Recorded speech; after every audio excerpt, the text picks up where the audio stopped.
The three most expensive decisions you will make as a real estate investor are when to sell, when to refinance, and when to 1031 exchange. And notice none of these are when to buy. Everybody teaches buying, and there are thousands of hours of free content on how to find a deal, how to analyze a deal, even on our site, how to do that. Also, nobody teaches you what to do with the thing after you own it, which is a problem because that's where most of the money actually is. It's in the operations and it's in the dispo of the property. If you get these three things right, you can keep six figures. If you get these things wrong, you can hand a lot of it over in closing costs and to Uncle Sam in taxes very quickly when you talk about what happens if you don't choose the right one. So a quick background for you, right? I bought a triplex in 2016 in Louisville. It was a house hack. And since then, I was able to build up to 30 units in small multifamily. I built out a short-term rental portfolio, and I've also built self-storage from the ground up. I've landed on flips, and my team has helped close over 180 deals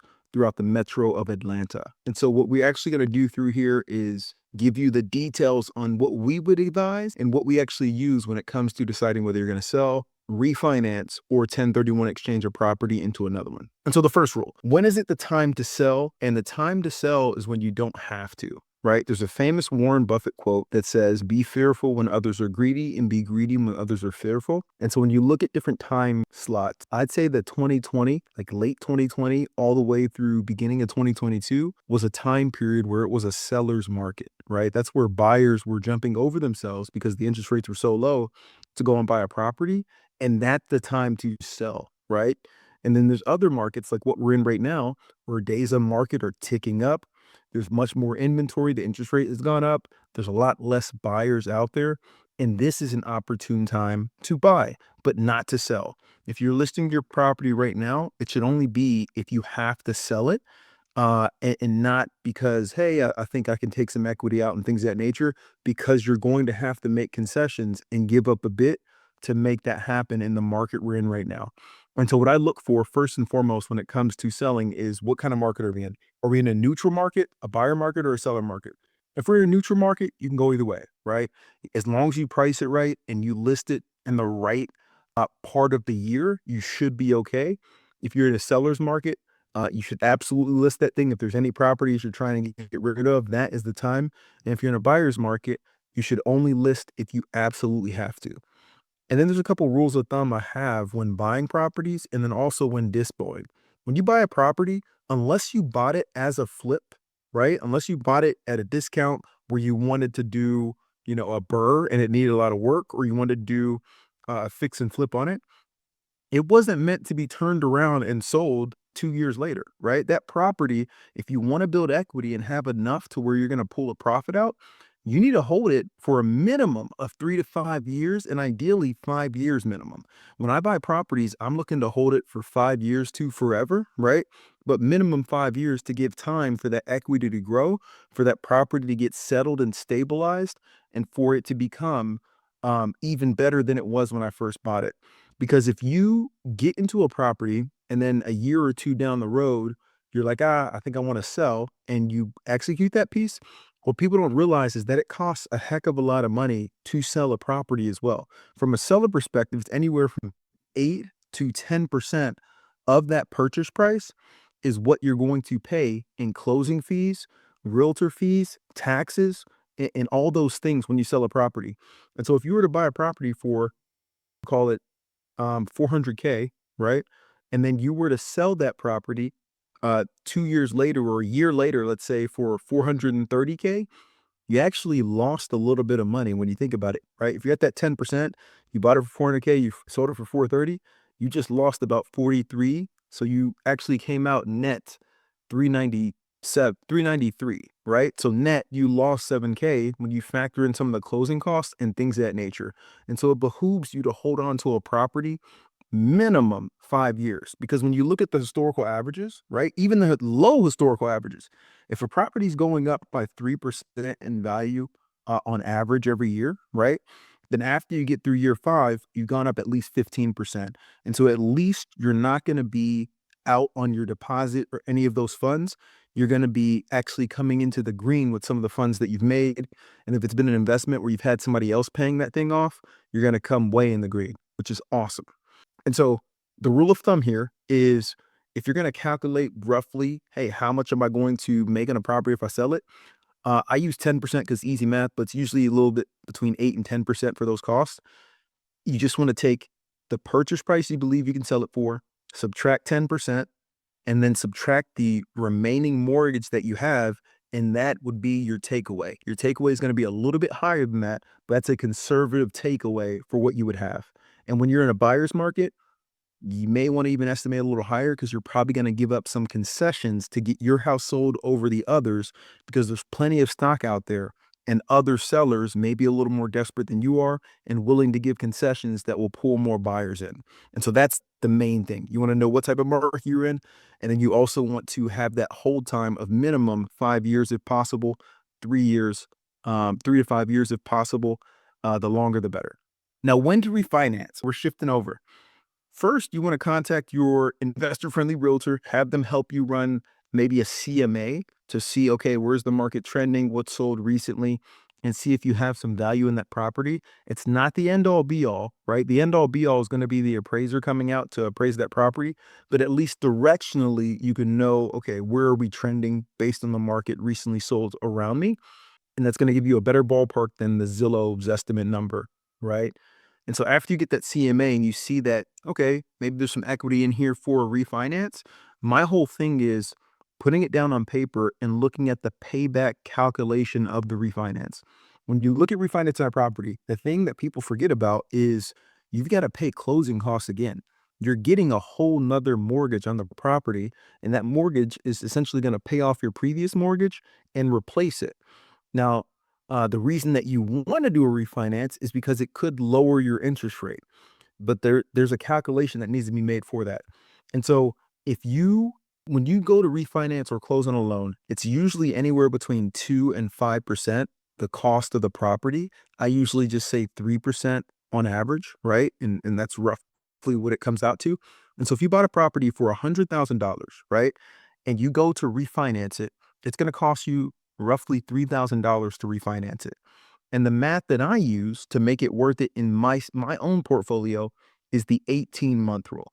For me, if I'm gonna go refinance that $100,000 house and it's gonna cost me 3 grand, I want to have enough savings from that that I can recoup that money back in 3 months or less, right?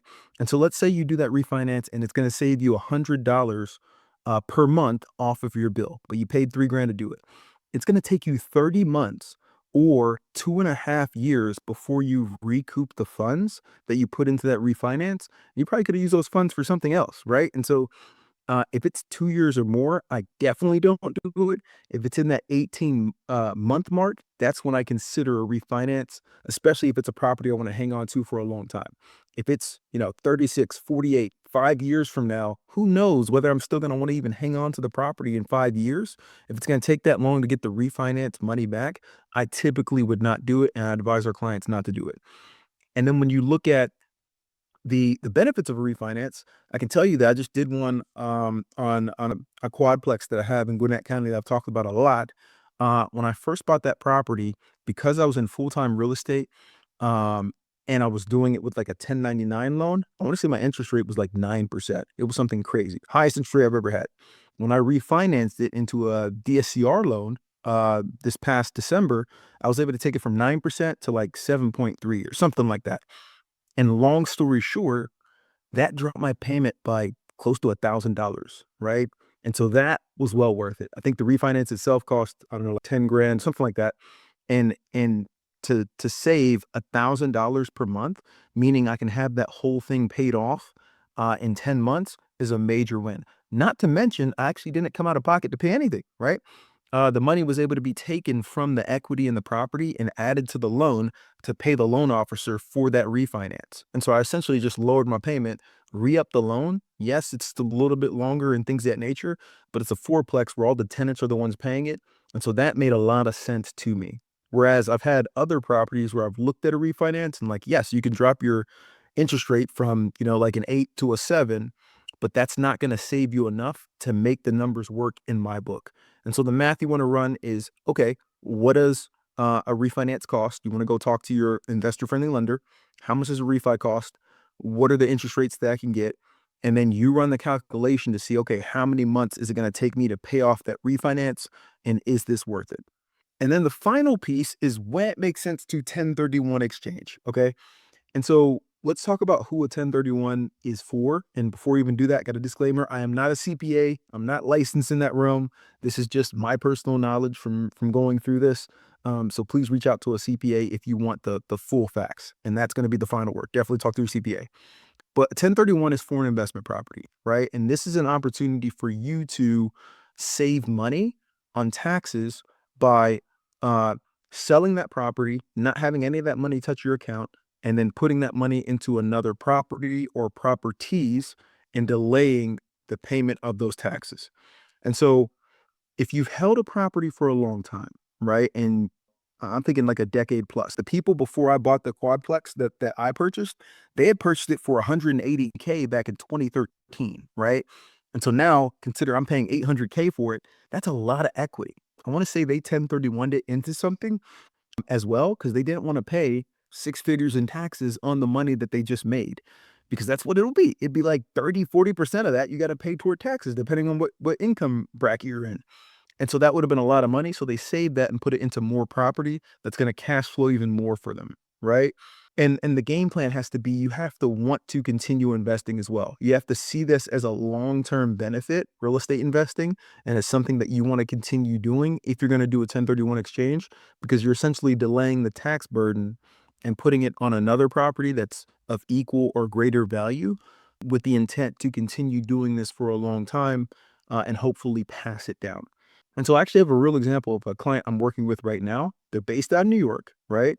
And this investor bought a property back in like the 2010s. They bought I think it's like a duplex that has like a commercial rating, and they have it's a mixed use duplex that has two units, and then underneath it has a commercial space. I forget what business he said's under there right now, but he's had it since like the 2010s. He bought it for 500K in New York, and right now, the value is between 1.2 and 1.5 million. He has it listed for 1.5, and he's planning to 1031 exchange the funds, the proceeds from that, into property down in Atlanta. It's probably going to be two or three properties, some big multifamilies, things of that nature.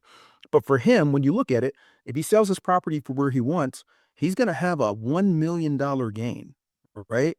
If you were to pay taxes on this and say it's like the 40% tax bracket, you're paying $400,000 to Uncle Sam, right? This instance makes perfect sense to seek out a 1031 exchange, especially if you don't need all these funds right now. And if you're looking to continue investing in real estate and having flow be the thing that gets you, not just the actual lump sum of cash. And so when we looked at this, what he actually needs to live right now, because he's going to use this to ease into retirement, he's very close to retirement age, is he needs about, 50, 60K, right? That's what he needs to get through like the next year, while he stabilizes these properties and then has these properties start to be his retirement plan that we're looking at for him. Uh, and so what he's going to do with this is he's not going to take the whole million in a gain. He's going to take about 900K of that, 1031 exchange it into property to where he doesn't have to pay tax on it. And then he's going to use the other 100K and actually take that into his bank account and pay taxes. And the taxes are going to be roughly, call it 40 grand, right? If we're using the same numbers. And so you go from a $400,000 tax burden down to like a 40 grand tax burden. That is not much. It's not that at all. And when you look at that, this is why you would want to do a 1031 exchange, is so you can continue to roll that tax burden down the road and not pay it right now. And so there's other times where it doesn't make sense. I could tell you that on a couple of the properties, like that 12plex that I bought in Kentucky, when I went to go sell that, right?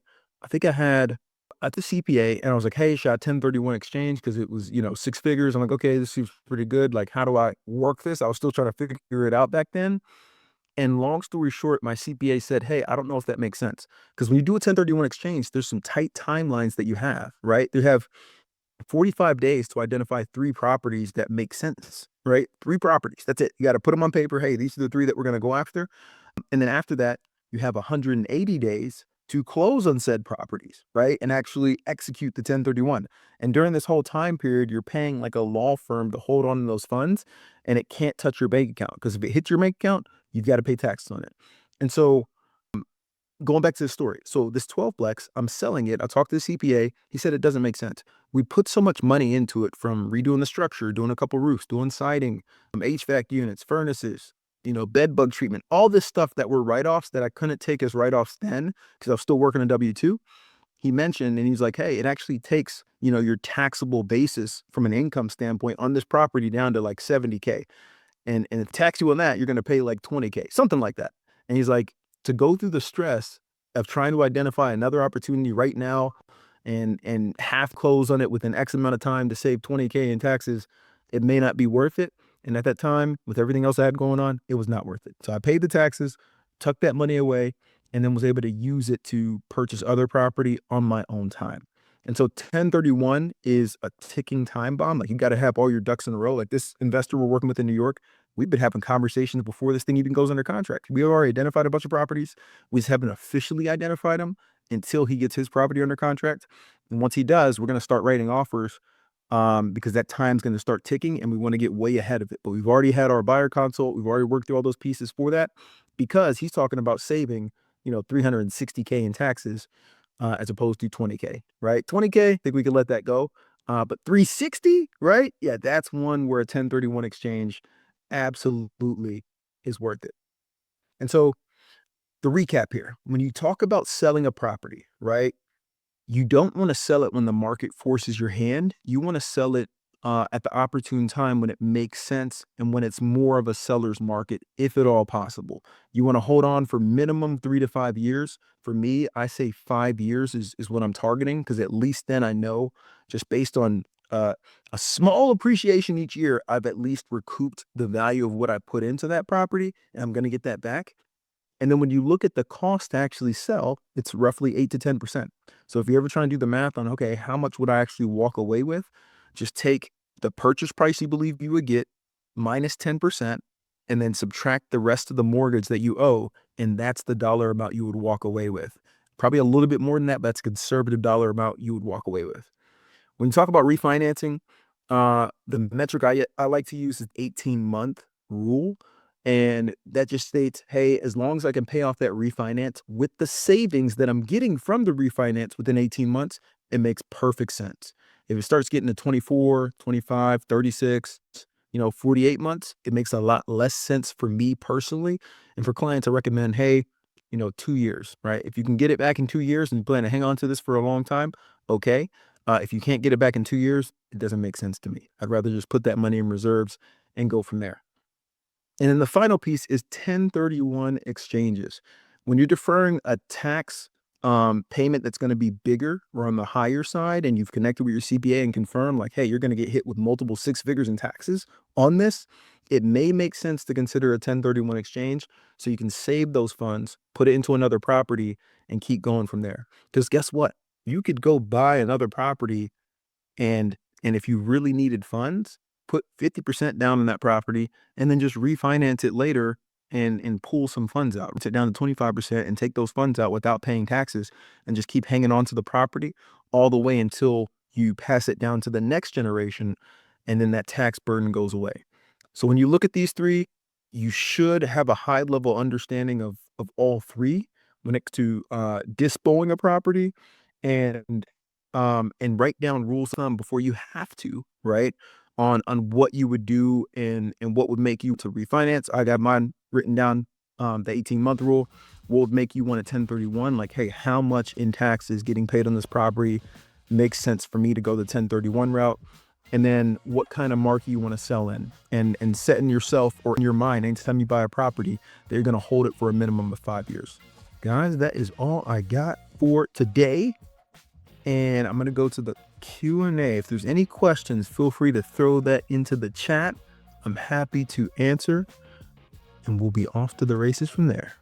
That is going once, going twice, and I think we're good. Guys, I appreciate you joining tonight.